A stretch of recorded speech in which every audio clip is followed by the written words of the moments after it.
Alhamdulillah wassalatu wassalamu ala Sayyidina Muhammad, Habibina Muhammad sallallahu alayhi wa sallam, wa ala alihi wa sahbihi ajma'een.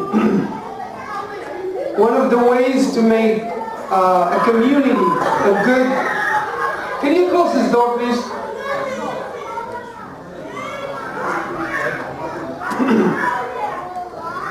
So one of the ways to make a community, a better community, is to build these bridges or bonds between the different components of the community, different groups of the community.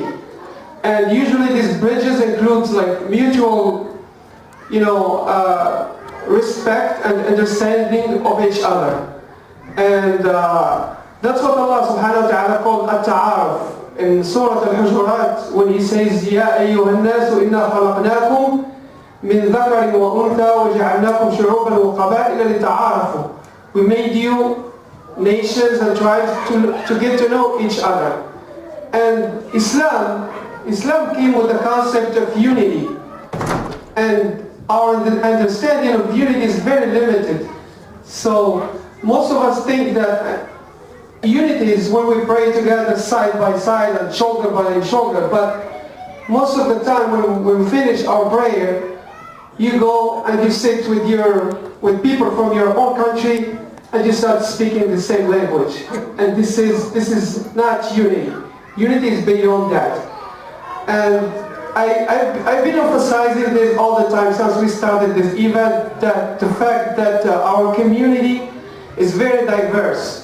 It's a very diverse community, and this is a blessing from Allah subhanahu wa ta'ala. We don't have these ethnic mosques like they have in other communities in different states. Alhamdulillah, this is a blessing from Allah subhanahu wa ta'ala. We have, I don't know if you're aware of that, do you know how many nationalities we have in our community? Can anybody give us a guess? Two? No. Way more than that. We have 24 countries. So this community is made up of immigrants coming from 24 countries. How did they know that? Brother Abdullah bin Dada sent me a list of the people who are giving presentation. He gave me like 24 countries. But I think not all of them confirmed they're going to be giving a presentation. Abdullah, is Iran a country or Iran? Yes, it's part of Iran, Afghanistan, and that area. Okay. So, if I ask you when was last time you were invited by a brother from different country? I'll ask Yahya. Where is Yahya? He is not here? I was going to ask him when was last time. So that's why we have this event, this project to get the opportunity to know each other.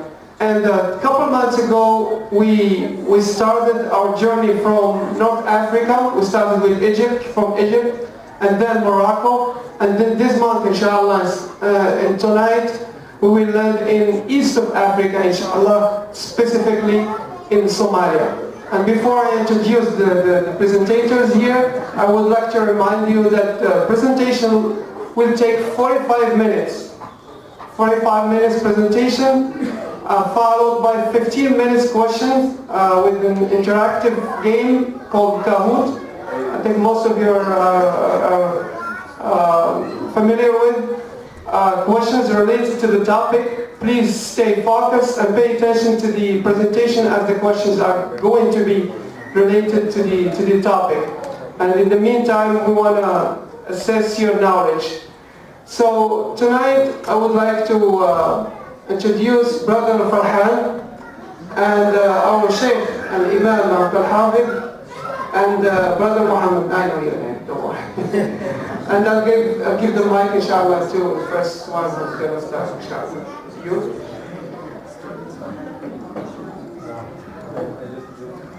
بسم الله الرحمن الرحيم الحمد لله رب العالمين العاقبة للمتقين ولا عدوان إلا على الظالمين وأشهد أن لا إله إلا الله وحده لا شريك له وأشهد أن محمدا عبده ورسوله. السلام عليكم ورحمة الله وبركاته.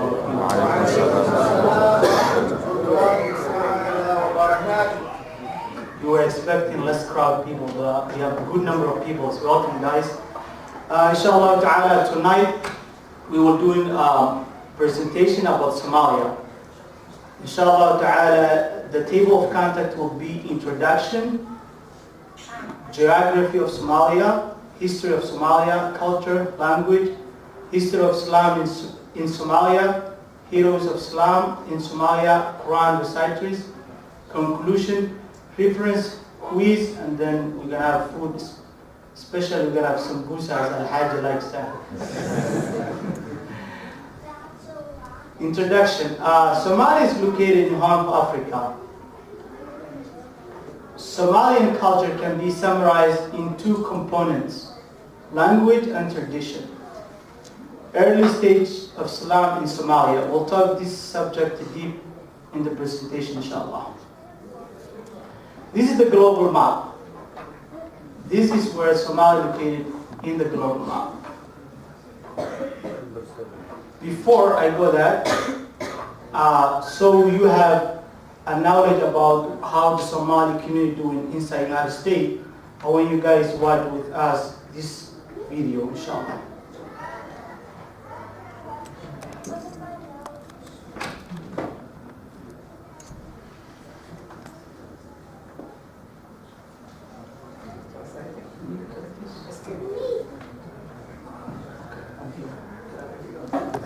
Actually, I used to leave this city 2 years and a half ago.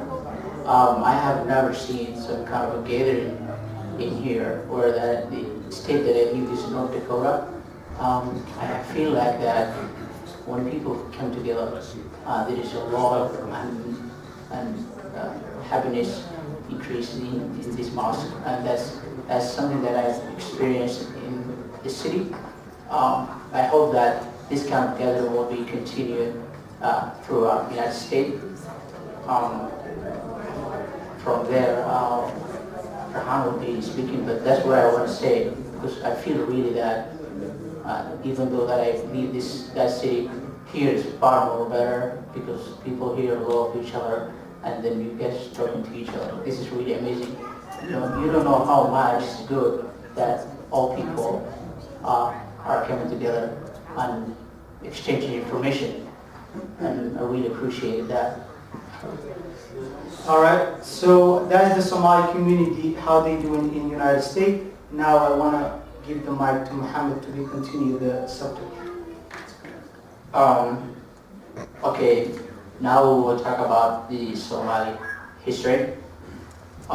First of all, we will start by the Somalia is located in East Africa. Then it goes back to Paleolithic period, which means that's 2.5 million years ago. And there's caves is being found out, and 9,000 years ago there was writing state Somalia did, and these are the pictures of the art. You can see that. Actually, there is another article they were talking about that human beings started from East Africa, and there's another information. Furthermore, Somalia is being connected also in the Egyptians. Reason is because the kingdom of Hatshepsut came to Somalia 3,500 years ago, and there was a business is being done with it. The Egyptians called it the land of Punt, and Punt means the land of spices from aromatic plants that grow there. The Egyptians wanted to trade, and they brought jewels and glass beads that they exchanged for gold, elephant tusks, and ostrich feathers. The aromatic ones were Egyptian used to their religious festivals and celebrations. And here is his last scale. And these are basically goes back to 9,000 to 3,000 years ago.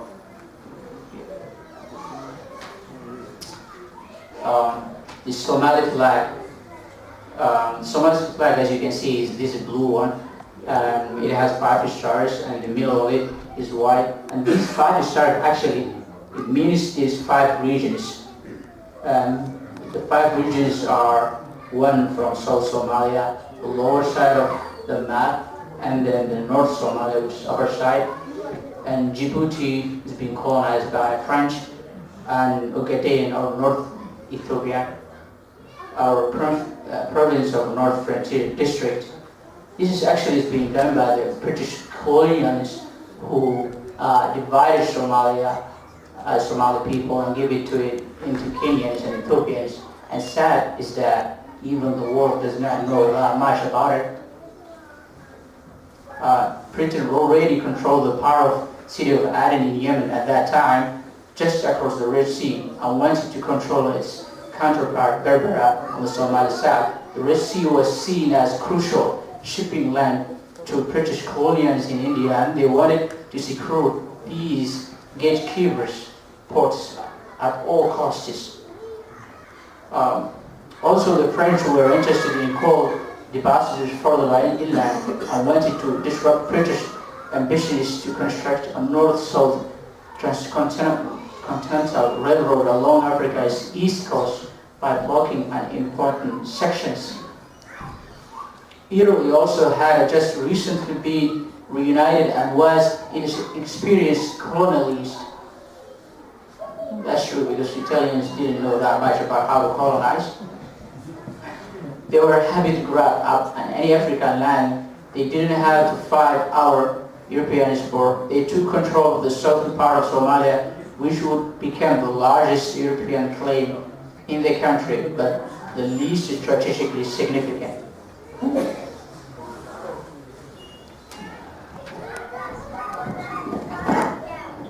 This is important road trade for ancient time. Especially this road was so important that this is called Bab al-Mandab. So it connected from China, India, and rest of the Europe. All these colonized French, British, Italy, all of them came because of this road, so they can able to control what's coming in and out.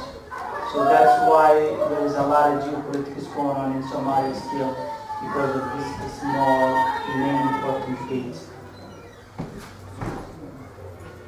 Geography of Somalia.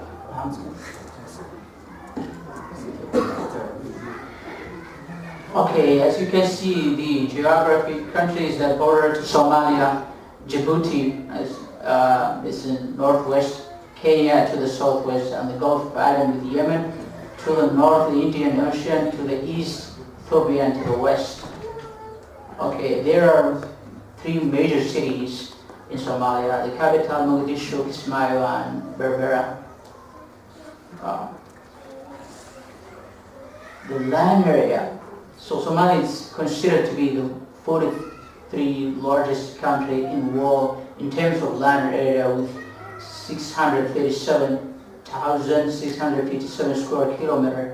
Climate is about like 60 to 70 temperature. The land use is agriculture 70%. It has many natural resources. One of them is uranium and large unexploited reserves of iron ore, tin, gypsum, bauxite, and copper, salt, and natural gas and oil reservoirs. That's why you have a lot of international interest in Somalia these days. Somalia's area is the same as it's been mentioned above. The area of the water is about 10,320 kilometers square. Somalia has the longest coastline in the whole continent of Africa. And I don't know if there's any other country that has that.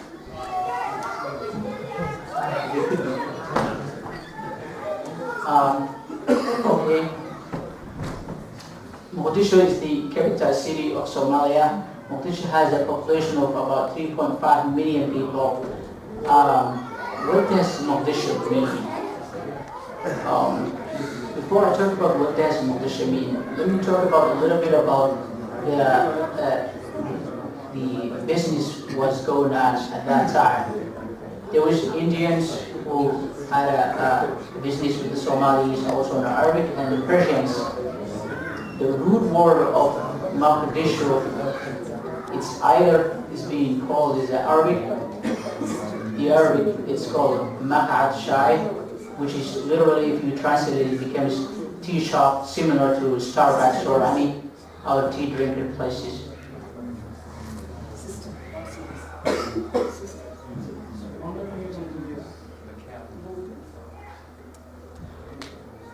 They say the sisters want to see. What do you want to see? It's going to be hard. It is very hard. Okay. So there is two narratives of where the war of Mogadishu come from, and that's also roots back to the business that Somali people have done with the Arab people and the Persians. The first one is the Arabic narrative. It says that it's a Maq'ad Shai, and those who speak Arabic could understand what that's supposed to mean. Yes. Yeah, Mogadishu could mean we translate it to tea shop similar to the Starbucks or any tea drinking places. The other name is Maq'ad Shah, or also seat of king in Persian language. I don't know that one very well. If there's anyone who's Persian could explain that. Okay, Somalia used to be a Republic of Somalia, which formally consists of 18 regions. However, in 2013, Somalia became federal government and contains only 6 states. That's because of federalness. Okay, Somalia took independent in 1960 from Britain and Italy and French. The French part was Djiboutian, the Italian and Britain became united, and they had 1st of July in 1960, and they united. The population of Somalia is about 12 million people, and that was back in 2016 researches.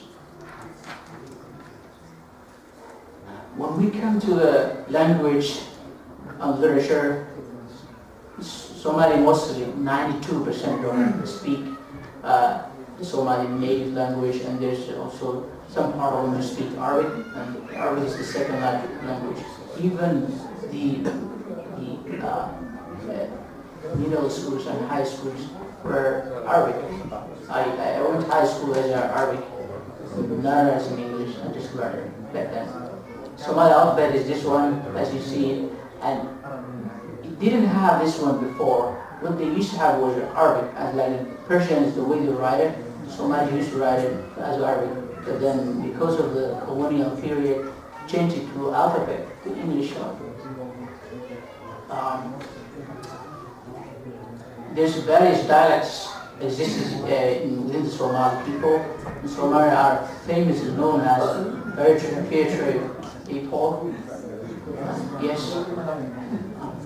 Okay. Brothers, please. Quiet, please. Somali national logo, it has 2 leopards carrying a shield that has national flag featured on it. The 2 of them have some sort of way protecting the Somali flag. Somali national is camels, mostly known in camel, because it provides the transportation, milk and meat and income to the local people. And we've seen a research that's been done in 2014, about 4.5 million camels transported Somalia to the war. That was like the second largest amount of camels being transported.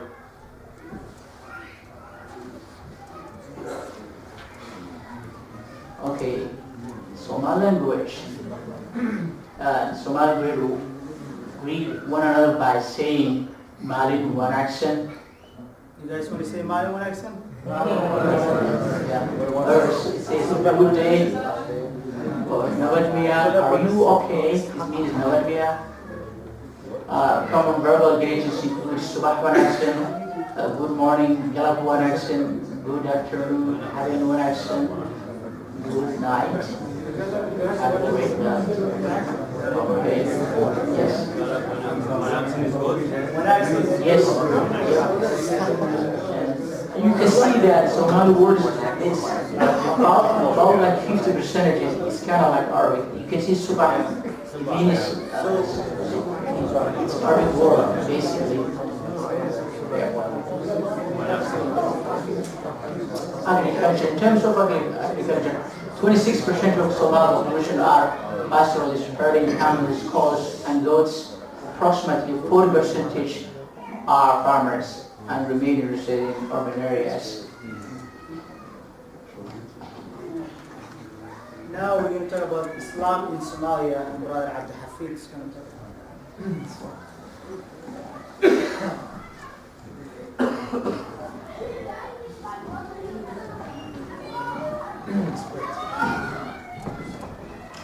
بسم الله الحمد لله صلى الله وسلم على سيدنا محمد وعلى آله وصحبه أجمعين وبعد. MashaAllah, so far, how are we doing so far? So good? Inshallah, that's good. So, Alhamdulillah, I want to, inshallah, talk to you about the history of Islam in Somalia. It's kind of a very large subject. So, inshallah, we're not going to go into details and talk about all the areas, but we can talk about history of Islam in Somalia. But inshallah, we'll just go very quick. Also, the time is kind of short. So, inshallah, we'll go through it. Before I start, inshallah, I want to, we don't want to go back, but inshallah, I will just share with you one of these greetings. There was one that says, Nabat Mia, it was, are you okay? So some people said, like when you ask someone, are you like Nabat Mia, which means, are you okay, how are you doing? So a lot of people said Somalis had never seen peace. So they keep looking for peace. So Nabat Mia, are you okay? When you see somebody, you don't say, are you, you say, how are you doing? Or you don't say, are you okay? If something happened to you. So it's kind of so we've been looking for peace for a long time. So still we're looking for it. So hopefully, inshallah, peace will come. So inshallah, if you sound like another Mia, that means we always kind of. It's actually a culture. It's actually a culture. In India, I don't know. It says that are you full? Like you're not angry. No, it's like greetings. In Egypt, it's like you have water, something like that. So we have another Mia, inshallah. Well, peace will come, inshallah. So history of Somalia. So as we all know, and according to the historians, Islam was introduced to Somalia in the 7th century when the companions, some of the companions fled from persecution, came to the land of Somalia, land of Abyssinian kingdom. So we had, I think we have a lot of records in that in the history books of Islamic teachings. As we all know, Somalis are all 100% Sunni Muslims. We mainly practice the madhab of Shafi'i. And also in the constitution of Somalia, the Sharia law, the law is the law of the land. And we have the fundamental source of Sharia law is in the Constitution. So before I go, inshallah, I want to kind of share with you some thoughts about where the word Somalia or Somali came from. So there's a lot of opinions and there's a lot of information about it. The one that we think is, because there was a lot of records, is the word is kind of two parts. Somal, and in English, Somal means go and milk. So as we see, we have a lot of camels, we have a lot of goats. So and majority of Somalis used to live in the countryside. So Somal, go and milk. So that's the thing. That's the word Somal means. But there's a lot of other interpretations. So inshallah, that Somali or Somalia came from the Badia, from the countryside. So we are from the country. So inshallah, if you want to talk about Somalia, you will not be able to avoid wars, battles, And because what defines Somalia, it's basically wars and violence. So in this group we call them heroes of Islam. And the first is, and we kind of talk about this image, but it's kind of an image, but we just for the purpose of the story we had it there, as it's not a good idea. But so this is the sort of the surah of Imam Ahmed Ibrahim, Ahmed Gurey. And Ahmed Gurey also, the word means Ahmed Gurey means left-handed. So it's a nickname for him, which is the left-handed. So you will see a lot of people who their names Gurey, we call them Gurey, which is left-handed. So the word Gurey came from left-handed, who lived in this 1507 to 1543. So he was Imam and he was a general, and he led a lot of battles. And he had a kingdom or empire called Arab Kingdom. He invaded, one of his battles invaded into Ethiopia and defeated a lot of Ethiopian emperors who were in that area. So he brought 3 quarters of Ethiopia under the power of Islamic Sultan of Adal. And there was a lot of stories about Ahmed Gurey, but we try to, for time, we kind of make it very short. One of his nicknames was Sahib al-Fath, which means he was known as Sahib al-Fath, which is a conqueror, because he won a lot of battles. Also, it's good to know that he used his empires, the military tactics that used by the Ottoman Empire, and he was allied to them. There was a lot of records that they used his soldiers, so there were a lot of cooperation between him and the Empire of Ottoman Empire. Also, there was also a record that we couldn't confirm that some of his soldiers were among the soldiers who guarded the Kaaba. So that record, we don't have there was a lot of records that we couldn't confirm.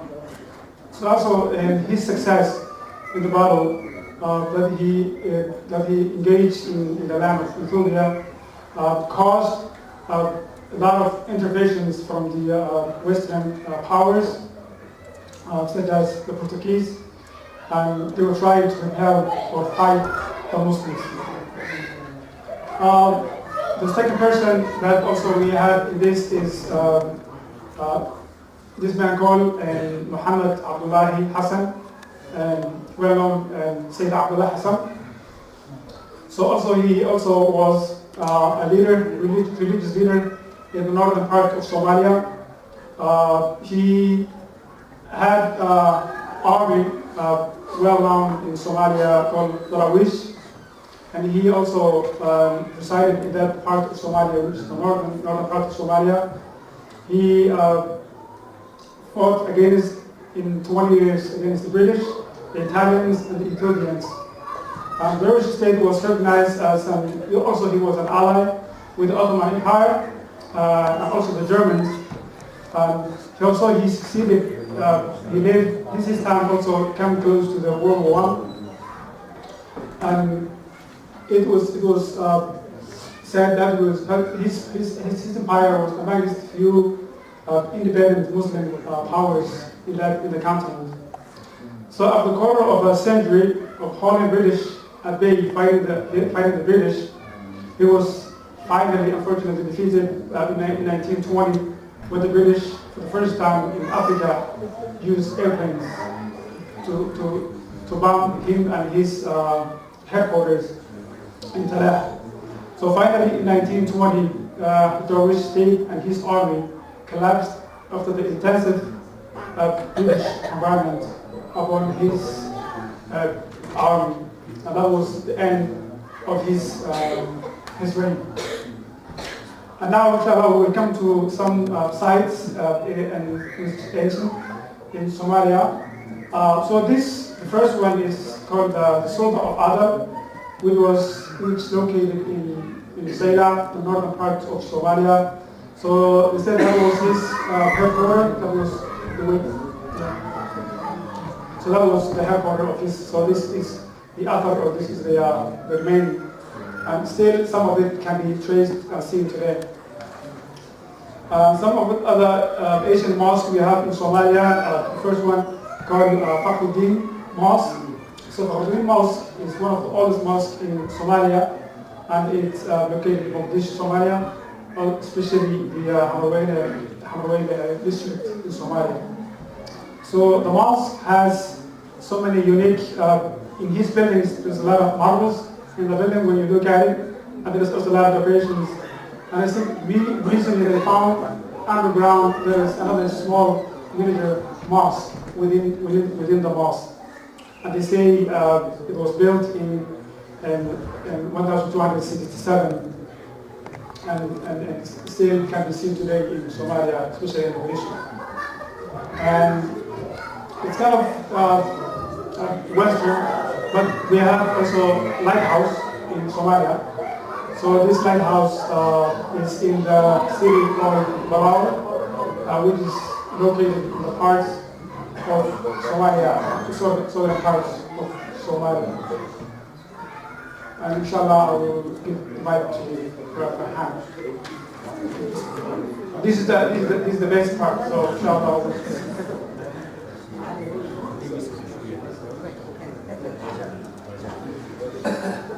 Please, brother, wallahi, I hear some people just little noise in the background. Some people just stop during the presentation.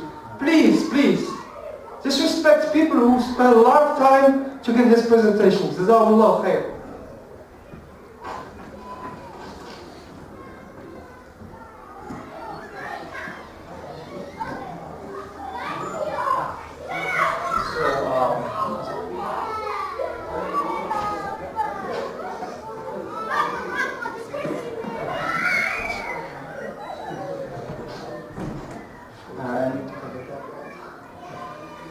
Somali food. So we have a lot of different traditional food. I'm going to start with the foods that you guys don't know first. Now we'll some So this is called ambolo. It's one of the best. Yeah. I had to know it's all the Somali food. This is called ambolo. Ambolo is a special dinner served. Ambolo. We pronounce it like ayn. Yep. Ambolo is one of the most famous dishes in Somalia, and that's offered in all parts of the country. It's meals consist of grain and bean mixed with butter and sugar. Somali people love sugar. So this is served at night, mostly at the dinner or in the morning. This is called angel. This is like Somali pancake version. This is usually people eat in the morning as breakfast. That's something similar in Morocco called Bagri. Yeah. So it basically is traditionally made of maize, flour, water, different types of flour we use. The most common being wheat flour, sorghum flour, and corn flour.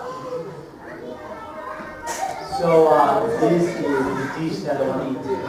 So this is Somali, especially in the south part, is called Italy. So we have a lot of pasta. We eat a lot of pasta. So this is pasta, and that's rice, and that's some chicken and fish. This is the sambusa. So everybody knows sambusa. I don't need to explain sambusa. So this is like brianda, right? Some parts of Somalia you'll find it four-side sambusa. So we have today. The formula we don't have here. It's special. Banana. So if you know Somali person, if you ever invite Somali person at your house and you prepare a meal for them, if you don't add banana to that meal, it's nothing. Nothing. Banana with everything. Banana with everything. Yes. You will see some Somali people when they go to restaurant, they take banana with them, and they sit down, eat the banana, eat with the food. So don't surprise that, it's culture. So yeah, so banana eating each and every meal. So if you eat dinner, lunch, breakfast, doesn't matter, whatever, sweet, it's not sweet, doesn't matter. Yeah, we are the third largest banana producer in the world. So this is Halwa, is a festival wedding and other occasion. It's very sweet. We don't have to take it. So these are some of the reference. And then we're going to listen one of the Somali famous Quran reciter. His name is Sheikh Al-Sufi. After that, we're going to go straight to the quiz. Just going to listen 1 minute.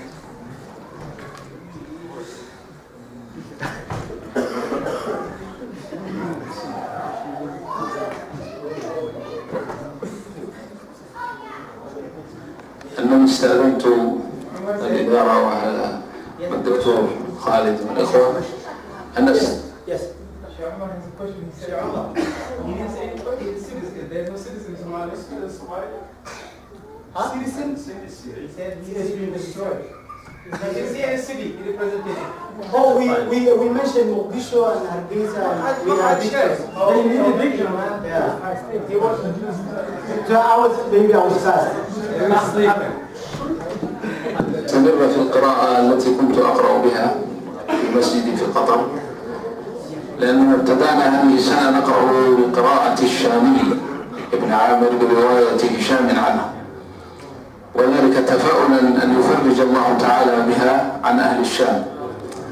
فأنا أقرأ بهذه الرواية رواية هشام عن ابن عامر، وفيها بعض الأماكن التي تختلف فيها عن رواية حفص عن عاصم، وأنا ربما مما يطرق سمع أحدكم لفظة إبراهيم فإنه يقرأ بإبراهام، فلا أحد يصحح لي إن قرأت إبراهام، فهكذا أنزل الله، كما أنزل الله إبراهيم أنزل الله إبراهام. بارك الله فيكم وتقبل الله منا ومنكم إن شاء الله. الله أكبر. بارك الله فيكم.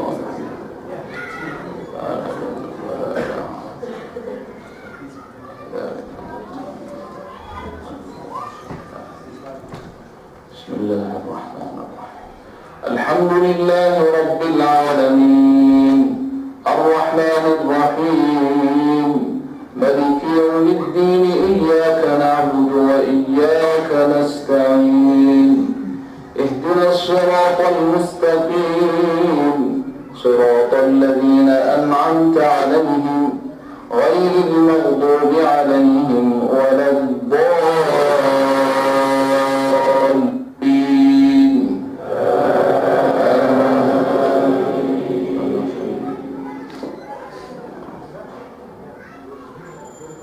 واذكر في الكتاب مريم إذ انتبذت من أهلها مكانا شرقيا فاتخذت من دونهم حجابا فأرسلنا إليها روحنا فتمثل لها بشرا سويا قالت إني أعوذ بالرحمن منك إن كنت تقيا قال إنما أنا رسول ربك لأهب لك غلاما زكيا. We'll stop there, we don't have a lot of time. I always love to listen to his voice. His name is Sheikh Al-Sufi. His father was a Qari, and his father, his kids, 8 of them are Qurra. He lived in Qatar, Doha. He's from Somalia, and he led prayer at the Masjid Haram many times. Yes. There's also a mosque, a big mosque in Bangladesh. It's called Masjid Us-Sunnah.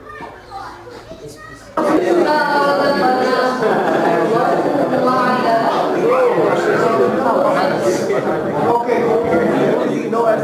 We have 3 teams so far. We need more.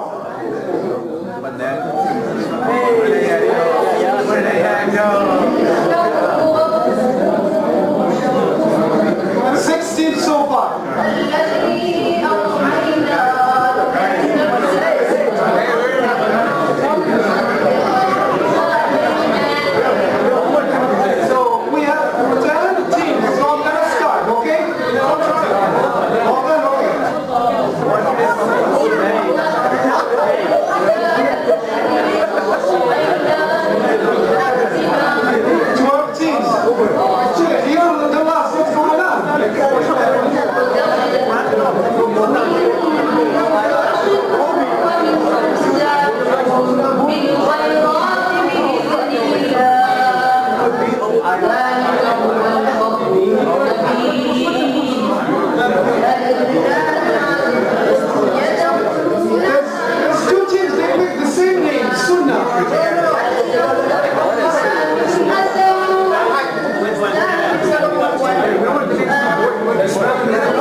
in ancient times, Somalia was known as what?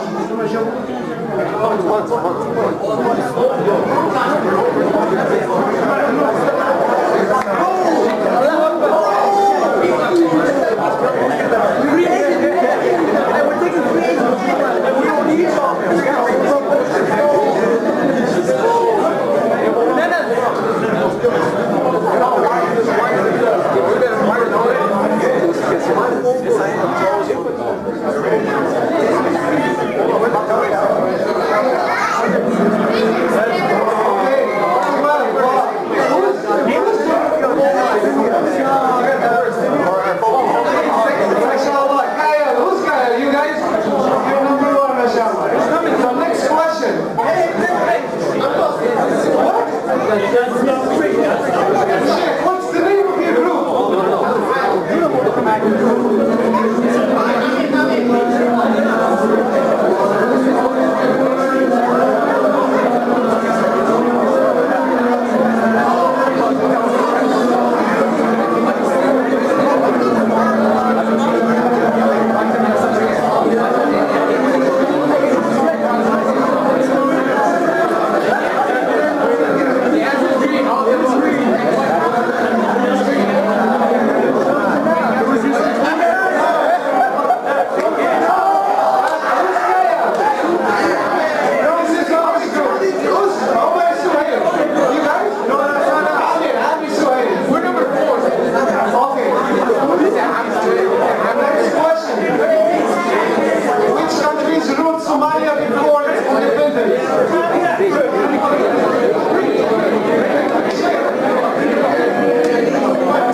banana.